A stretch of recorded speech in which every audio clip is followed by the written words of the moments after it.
রাজধানীর পল্লবীতে আলোচিত শিশু রামিসা ধর্ষণ ও হত্যা মামলায় প্রধান আসামি সোহেল রানা ও তার স্ত্রী স্বপ্না খাতুনকে মৃত্যুদণ্ডের আদেশ দিয়েছে আদালত। একই সঙ্গে দুইজনকে ৭ লাখ টাকা জরিমানা করা হয়েছে। রোববার ঢাকা মহানগর শিশু সহিংসতা দমন ট্রাইব্যুনালের বিচারক মাসরুর সালিকিন এ রায় ঘোষণা করেন।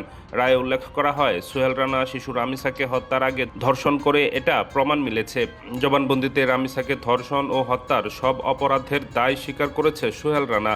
এ সময় স্ত্রী স্বপ্না খাতুন তাকে পালাতে সহযোগিতা করে।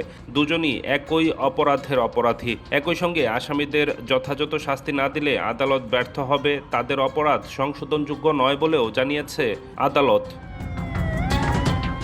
এর আগে চাঞ্চল্যকর হত্যা মামলার রায়কে কেন্দ্র করে আদালত প্রাঙ্গণে কঠোর নিরাপত্তা গ্রহণ করা হয়। সকাল 8:30টার দিকে আসামি সোহেল রানা ও তার স্ত্রী স্বপ্না খাতুনকে আদালতে নেওয়া হয়। এই রায়টা হয়েছে, সর্বোচ্চ সাজা নিশ্চিত হয়েছে, তারা তো অবশ্যই ন্যায় বিচার পেয়েছেন, এই জন্য তারা তো অবশ্যই খুশি হয়েছে। আশা করি এই মামলাটা একটা আলোচিত মামলা, সারা দেশে একটা মেসেজ গিয়েছে যে এই ধরনের অপরাধ করলে অপরাধীরা শাস্তির বাইরে থাকে। আমারও একটা মেয়ে আছে, আমরাও চাই এই ধরনের অপরাধীদের বিচার তাড়াতাড়ি হোক এবং তাদের যে সাজা হবে সেটা তাড়াতাড়ি নিশ্চিত হলে অন্য যারা এই ধরনের অপরাধ করতে চাবে তারা নিরুৎসাহিত হবে এবং দেশ থেকে এই ধরনের অপরাধ কমে আসবে বলে আমরা মনে করি।